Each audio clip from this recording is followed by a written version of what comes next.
Hello, everybody. Hey, Laura, thank you for coming back. Hi, Ananda. Hey, so everyone, we're going to give folks a chance to join us. This is part 3 of our conversation on loving yourself as you live in grief in a global pandemic. My name is Ananda Leeke. I am a thriving mindfully coach, an author, an artist, a human design doula, and an interfaith reverend. And I've been talking with my soul sister love, Laura Pusey, who is a phenomenal grief therapist and an author of 2 books that we have been sharing in 2 different conversations, one that we had earlier today, and then another that we had on March the 12th. And I really want to take the last part of our conversation to maybe backtrack and go over some of the things that we talked about yesterday, because I am a firm believer that in order for folks, and this includes me, in order for us to get things, sometimes we have to hear them a couple of times. And for those that are just joining us, Laura, tell everybody who you are, where you're from originally, meaning your connections to the Caribbean, and how you became this grief therapist. Okay, sure. Thank you, Ananda. So, yes, I'm Laura D. Pusey, and I am overall a death practitioner. So I work in all aspects of dying, death, and grief, from the end of life transition. I conduct funerals and services, ceremonies, and I am a transformational grief therapist. Now, my parents were both born in Jamaica, in the Caribbean, and they came over to the UK. My mother was 5 when she came over to the UK, and my father was in his teens. Both have since passed away, and it is through the experiences that I've had following their death transitions that I have really sort of embraced the work that I do. From the experience of family members passing, I have seen where there are so many gaps within the community, not even within the community, on a whole. I have found that there are massive gaps when it comes to our spiritual care, our emotional care, our practical care, and that of the emotions, the acknowledgement of our emotions, and the safe expression of our emotions. Oftentimes we hold them back because we have been told socially that they are ugly, not to be shared. People don't want to be burdened with your thoughts and feelings. But these emotions are necessary. They are a gift. They have been given to us. They show us where we are in the transition. They help us to find our feet and tell us who we now are post-transition. And these emotions fundamentally, first and foremost, most importantly, are our tools for healing. And these tools are within us. These are our tools. We don't have to look elsewhere. We have everything we need within in order to make it through every transition that we experience in life. Each of the emotions that we feel can be found within our bodies and worked with. And if we don't find them, if we don't go looking for them, if we suppress them, then they will work away inside our bodies, at our organs and our cells, and they can cause dis-ease. So it's so necessary for us to be talking about our grief and sharing it with others, and taking that time, as we said yesterday, to stop, collaborate, and listen to our bodies so that they can guide us through the journey. that is where we overstand, as opposed to understanding and deciding that we are going to make sure that we get to work and, not let the team down and continue to strive for others so that they might feel comfortable when we ourselves are feeling so compromised within. Mm-hmm. I love it. I love it. I love that you said that grief is a gift. It's a gift. And I want to welcome Kijo, and we have Ivy, GWA, Ivy and GWA. So glad to have you all here.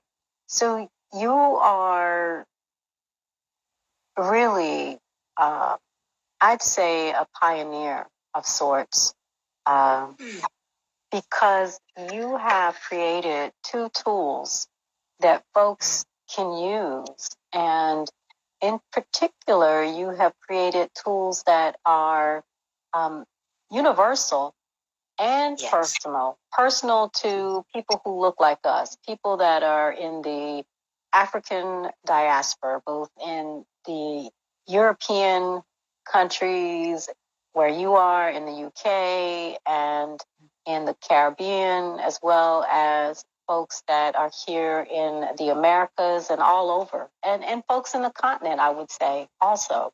And one of the books is called My Life's Tapestry. Yeah. Tell us about that book and how people can utilize that in their lives. Okay, so yes, as you've said, the books that I've created are generic.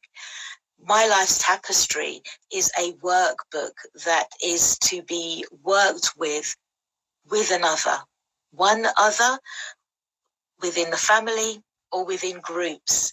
And it is through My Life's Tapestry that we are able to prepare for our end-of-life experiences. Now, in truth, none of us know when we are going to pass away. However, when we plan, when we make our wishes known, then we are afforded more time and space to enjoy our lives without that worry. Are my loved ones going to be looked after? Are the kids going to be okay if I'm not here?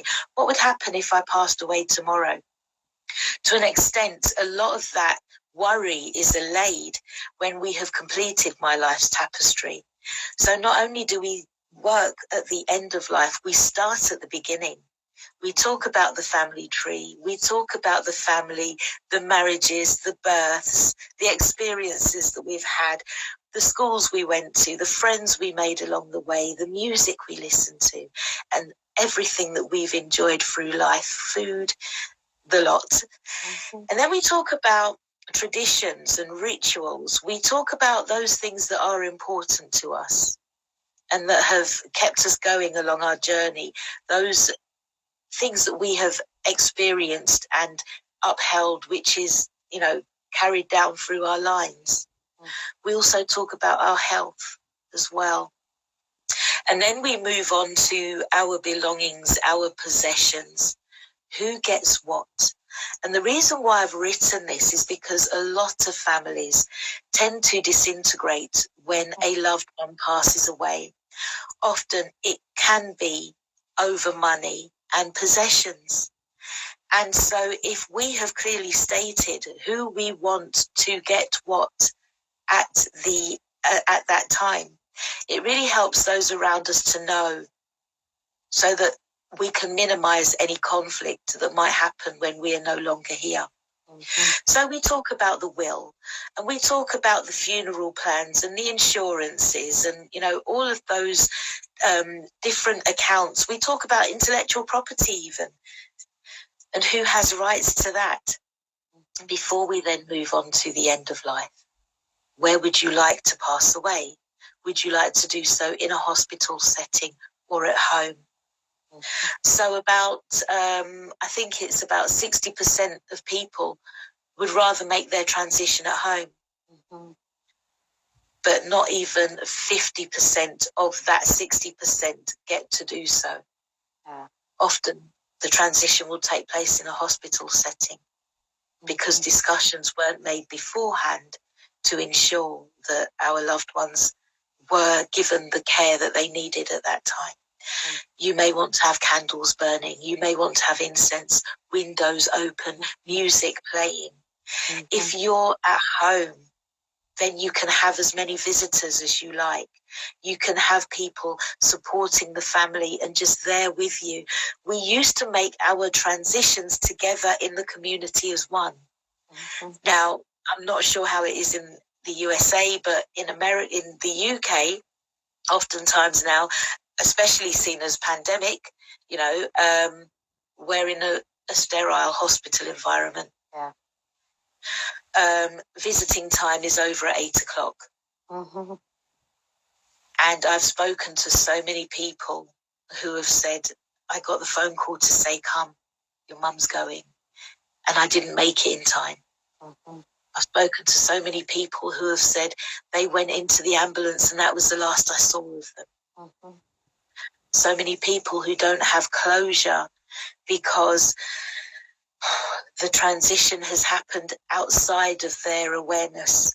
Yeah. So they've, come to a knowledge of it. And half the people that I've spoken to, they just thought that their loved one was going to hospital and would come back. And never thought that it would be the last time that they would interact with them. So the book, whilst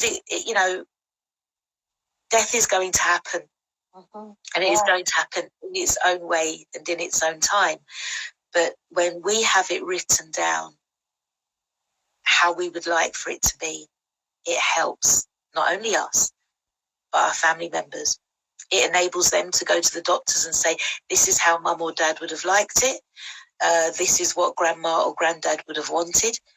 This is what my partner and I have discussed. The book also is really a beautiful gift for the future generations who will then be able to say, this is how grandma and granddad lived when they were on earth.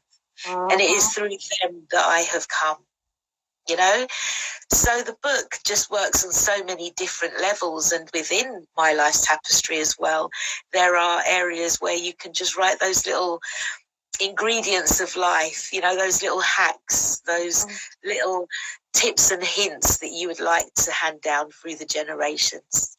Yeah, so and it gets people talking and sharing too. And it really, for me, what I am thinking of, I'm thinking of one of my aunts who, a couple years before she passed, my Aunt Pauline, rest in power, Pauline. She's something as an ancestor as well as in the physical world. She started to give things away, and because she knew that there were probably going to be some disputes about things. And when she did make her transition about 2 years after that, things were already set in place, and she already had done that. And that was back in 1986, a while ago. And she was very clear about what she wanted. Not many people have that thought and are able to do that, because in our world, we don't have a regular conversation, and it has not been normalized to approach death as we do beginning of the year planning or financial planning or planning for your education or even planning for weddings, all kinds of things. It's a part of our lives. So why not do that? And what Laura has done with both of her books, it's My Life's Tapestry is the one we just finished talking about, and then the Tapestries of Grief, is that she is a pioneer in normalizing death, grief, and the practical application of navigating this process. How do you go about doing that? And she starts from educating us about grief and telling us that grief is an energy and that it's a natural process, that it's a gift, and it is I feel like I've been in the school of Dipism for the last, 2 weeks since I've gotten the book. And she's really giving us a lifeline to being healthy as we move through this process. And so we've spent the last 2 days talking about grief. I want to just open it up for you to share. What are some things that you want folks to know? And we're going to talk for a little while longer, maybe about 10 minutes more, if that's okay. What do you want people to get? I'm very passionate. I think that's kind of come across, especially yesterday, but I'm really passionate about these subjects, dying, death, and grief.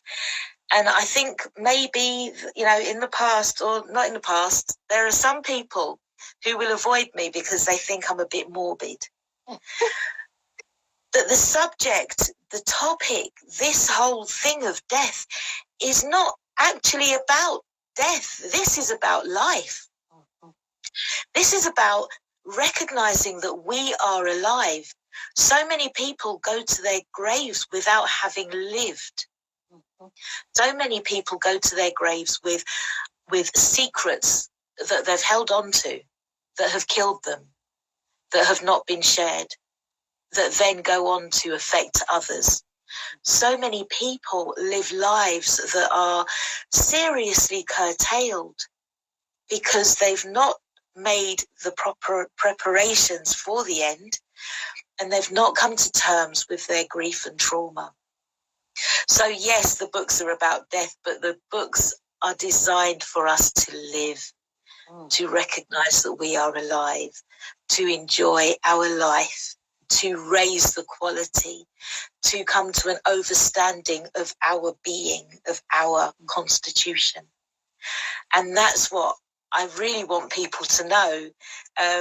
It's not about the morbid end, but at the same time, that's not morbid either. The notion of it being a morbidity is not coming from us. That again has been foisted upon us. In my heart, I do believe that we are supposed to be celebrating death. We are, I'm on 5%. We are to be celebrating this transition because it is so important. It's necessary. And it's a transition to something new. You speak of your Aunt Pauline and that she is now an ancestor. And so that would seem then that she's made the transition from the physical to ancestorhood. Why would we not celebrate that? The fact that our loved one is no longer in the physical, that does hurt. But it doesn't mean that we can no longer speak to them or be guided by them, communicate with them, and receive their power in other ways. They do continue to live. We have continuing bonds that will never die. Most of all, we carry them in our DNA. We have come through them. And if it's a partner, if it's a friend, likewise, we carry them within us because we've had the experience of knowing them and loving them. So, yeah, I think that's what I'd like people to know. Yeah, I love it. And I'm so glad you emphasized the ancestors, because what has helped me, because I grew up as a child being afraid, like many of us, and freaked out. I refused to go to funerals. I didn't go to my first funeral until my Aunt Pauline died, and I sat in the back. And then when my grandfather died 3 years ago, three years after her, in '89, I could only go to the wake. And I went to the wake to support my father, and I left. And I didn't go to the funeral because I couldn't. I never really wrapped my head around my grandfather, John Leonard Leeke, passing. And I just kept him alive in my head. And this is before I knew anything about ancestors. And what was really interesting for me is I've had, since I was a preteen, I've had ancestors come to me and talk to me. And I've been in conversation with them. And so when my Aunt Pauline died, she immediately showed up in my apartment, and she brought her mother, her sister, her, her parents, her brother. She brought a lot of people to my space, and they started just visiting me, and I realized I could count on them.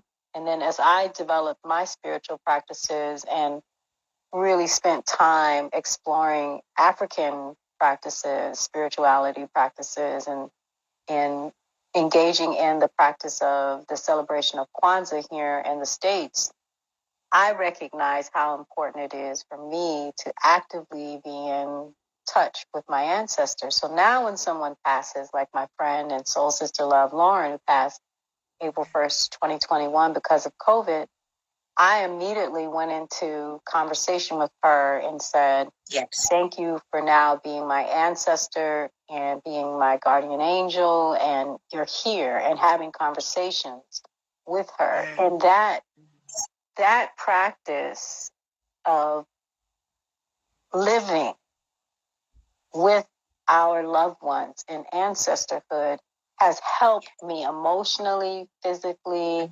spiritually, mentally navigate the grief. It's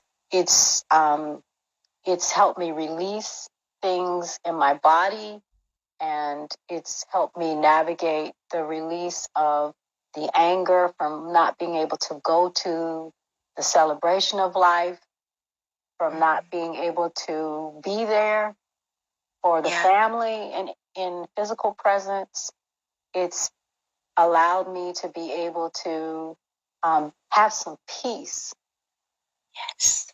And also to give space in my heart for just being kind and compassionate with myself, because we are living in a pandemic. And not that that's like the permission slip for you to just go rip and run and do whatever. It is liberating yourself from the guilt. Yes. And even the shame and the what if I could had, all of these different things. And so, folks, I want to just say to you, grief is real. It's happening whether we acknowledge it or not. When we don't pay attention to it, it manifests in other parts of our body. It's always around us. So let's befriend it.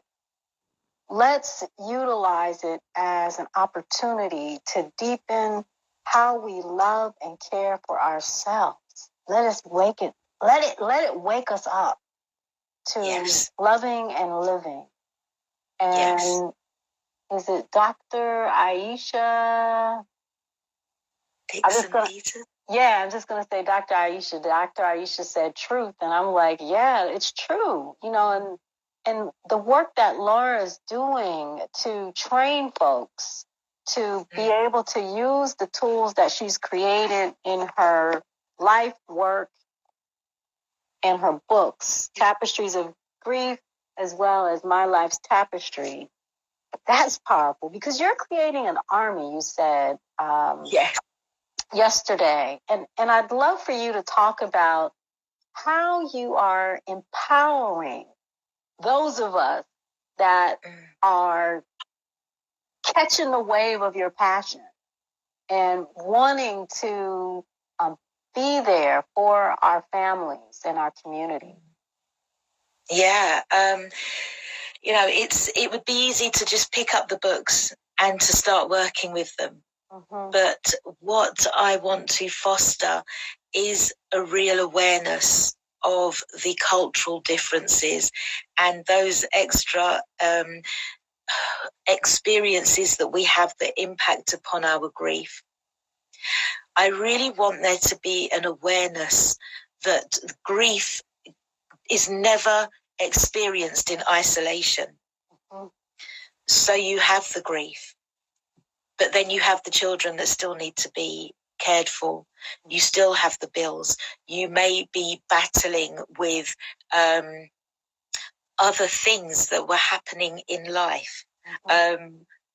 there's so much that I want to say, sort of, but it's actually in the book. But, you know, I am able to, I've worked with a lot of people who have experienced grief in isolation. Mm-hmm. So the will's been set, they've got their money, they've got their house, they're very secure, very stable, all is well with them. Mm-hmm. So they can just grieve the loss of their loved one. Mm-hmm. That is a privileged position to be in. Not everybody has that privilege. Mm-hmm. And so those who are working through the books with others, I really need them to be aware of the cultural differences. I need them to be aware of the fact that everybody is different and that we are all coming from a unique place that needs to be heard. So it's not a matter of saying, oh, well, you're Asian, so you must be experiencing it like this. And you do this next, don't you? And then you do that next. No. There is no time when it comes to grief. And I've spoken about the period of mourning. And I keep saying that, you know, it's not a definable moment in time.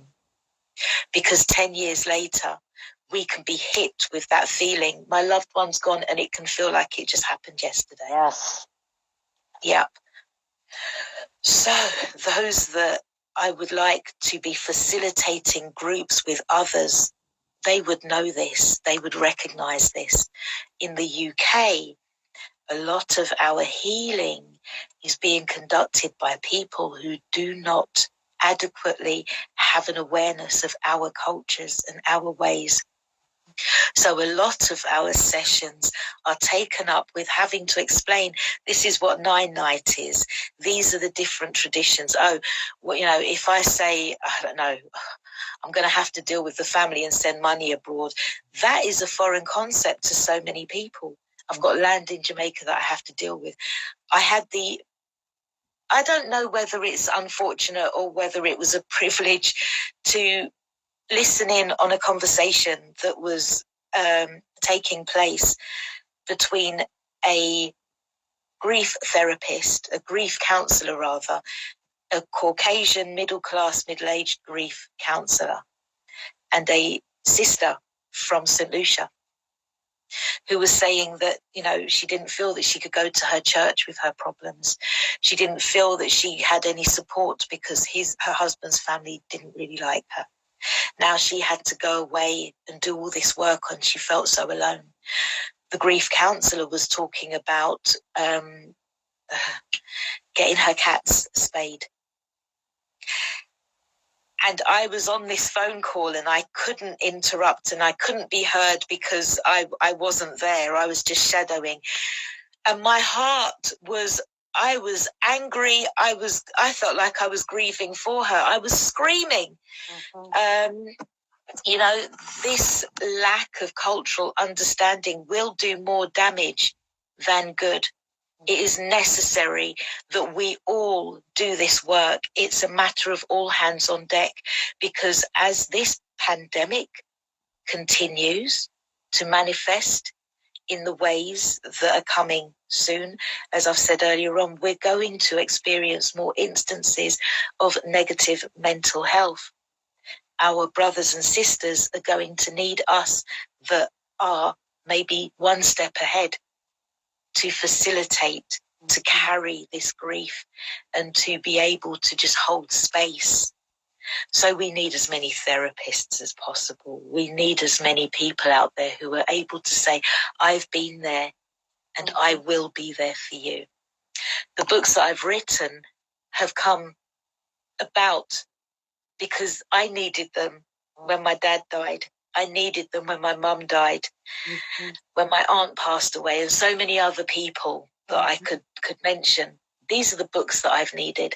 And because they've not been there, and I can't work with everybody individually, right. I've written these books. And, you know, I'm quite happy and able to work with anybody who comes my way as well. So if you are interested, then come to dipism.com and let's have these conversations, you know. And it's DIP as in Paul, I, S as in surrender, M as in magnificent.com, Dipism. Death in Practice is DIPISM.com. Tapestries.com and reach out to grief therapist Laura Pusey, who's in the UK. And you are also creating a directory. Tell us about that and why. Yes. Yep. So being in the UK, again, following the experiences that I've had with dying, death and grief, I have come to realize that we, African and Caribbean people, are not present in the actual industries. Yes, we have nurses and we make up most of the nursing community in the NHS. But when it comes to the actual transition, the NHS is not so much interested in that time. And let me stop you. So everybody that may not be in the UK, NHS is National Health Service?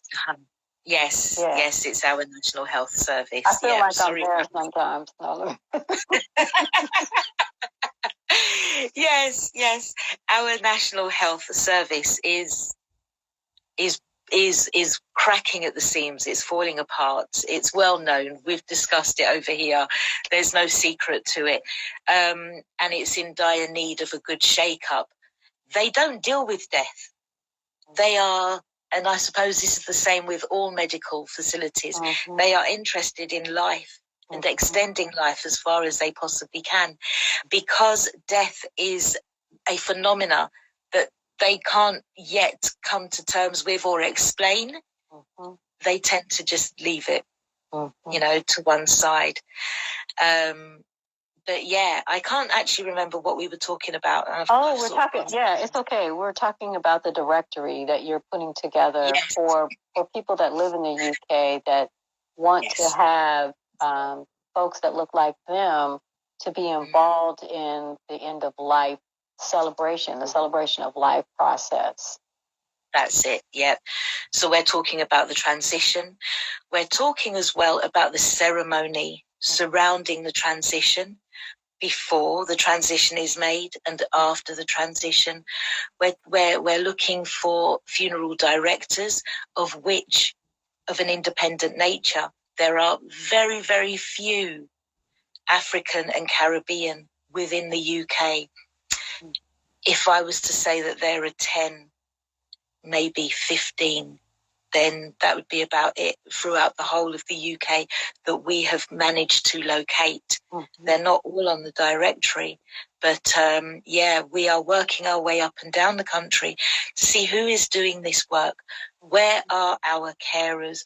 Where are our therapists, our counsellors, who are working in line as well with African traditional ritual too? In order not to alienate anybody, we are looking for our pastors and our reverends and our priests, vicars, religious leaders. We're looking for the caterers, the drummers, the DJs, the florists, and everybody who is involved in the ceremony, the experience of dying, death and grief.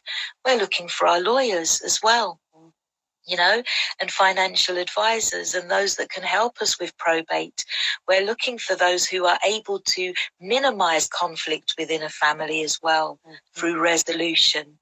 So there is so many things and elements that go into our end of life that are necessary for us that are not dealt with as well by the generic Caucasian operatives that do have control over the whole industry. And so it's a work that's coming together, not only in the UK, but also globally. So we've been doing work with death studies located in the USA, and we've been also having conversations in South Africa, in Kenya as well. And so there is other people who are stepping forward from different islands and countries in the continent, and they're saying, can we work with you? So that is FACFO, the Federation of African and Caribbean Funeral Operatives. And you can find the directory at www.facfo.org. pt2.org.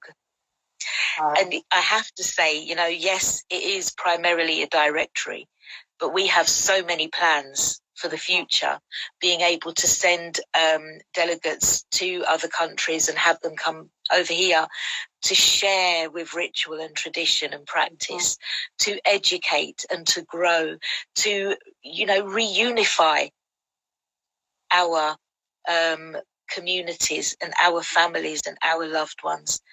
And up and down the country where we find that there is perhaps a lack of people who are doing the work of an African and Caribbean background, I have a team. I have a strong team that are able to train us all up in every aspect of end of life, funeral celebrancy, and grief and bereavement counselling and therapy. So it's an exciting time. Yeah, it really and is. The other thing too is that yesterday during our conversation, you talked about how this movement that you're spearheading, you're pioneering, is also economic.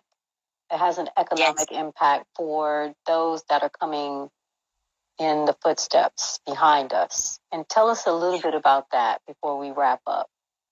Yes, certainly. We're talking about generational wealth here. We are talking about keeping our pounds black, having our pounds circulating within our communities. So many other people have made so much money out of our death. So many people, there are companies and businesses, the funeral industry, we bury. Originally, we bury. Since COVID-19, we are now starting more to cremate. That at our heart, we bury. And that comes with a cost that is often hyped up by funeral directors because we like to put on a performance. This is our death. Our funerals are something to behold. They are a celebration. So we need to be keeping that money within our community. And we need to be keeping our healing within our community, because a lot of damage is done when we go to other communities for help and support that we actually have. We actually have everything within our communities to strengthen us and to help us to forward. We don't actually have to go anywhere else or look to anybody else to provide anything for us. We've got it all. And so through the directory, I can say, somebody has passed away in Coventry. We have a funeral director, funeral celebrants. We have end-of-life guides. We have, also people online who can provide services as well. The programs. I've got a young lady who makes templates for programs and sells them on Etsy. We've got candle makers. We've got everything. All right, and tell us the name of the organization again, so folks who are just joining, like Reverend Dr. Monica Coleman and Dr. Diwaniman. Sorry if I said it right. We've got a number of people who slid in. Yeah, tell them about the name of the organization. So that's the Federation of African and Caribbean Funeral Operatives. That's www.facfo.org, FACFO.org. All right. And, Yeah, well, I want to say thank you so much for being so generous with your time today and yesterday. Everybody that's just joining us, this is part 3 of a conversation that I've had with the amazing grief therapist, Laura Pusey, who is the author of 2 amazing books. I'm going to show them real quick. It's My Life's Tapestry, and also, it fell on the floor, Tapestries of Grief. And we've been talking the last 2 days about grief and loving yourself in grief, loving yourself as you navigate grief in a global pandemic. And Laura has been able to break grief down into a natural process that we need to befriend, we need to bring into our lives, and that it is an energy that is without an expiration in how it moves in and through your body. And it is a process that I say you've got to surrender to, and that you have an invitation when grief shows up to practice and deepen your self-love and your self-care. And so if you'd like to get more information from Laura, tell them where they can find you. Certainly. So you can find me personally at www.dipism.com. So that's death in practice, DIP. Ism is a way of life. www.dipism.com. Likewise, you can find me here on Instagram, dipism.com. And that comes with periods, I think you call them. We call them full stops. Yeah. So d.i.p.ism. And let's continue this conversation. I am available and I'm ready to speak to anybody, anytime, and to just help with the movement of this energy that we call grief. It's a gift that often we don't want. But once we know how to work with it, we can overstand it and move forward with it. Yeah. And I want to thank you for empowering us with your wisdom and your work today and yesterday, because I've got to tell you, it's been transformative for me. And I know those that are walking this path and that have awareness of the grief right now and in the past, that it is a blessing. For those of you that are ready to take a deeper dive and to allow this grief to be an invitation for you to deepen your practice of self-love and self-care, or if you're struggling with taking care of yourself during the pandemic, or you're just ready because spring is on its way to recommit to loving and caring for yourself, I've got something for you. As your Thriving Mindfully coach, I am on a mission to help you be present, well, and the real you. And you can start by doing that with me and a community of folks that will allow you to be vulnerable during the Self-Love Challenge, 5 Ways to Thrive in Springtime, that begins March 21st and ends March 25th. Click the link in my bio to learn more about it. If you've got questions, DM me. I'm happy to be of support and to hold space with you and for you during this 5-day process. Everybody, as I always like to say, thank you, thank you, thank you, thank you, thank you. Your presence is the present. We co-created these containers of conversation. Laura, thank you. And I am going to say, as I always say, may we all continue to embrace thriving mindfully in everything that we think, feel, say, and do. Namaste. Namaste. All right, y'all. Have a good one. Bye.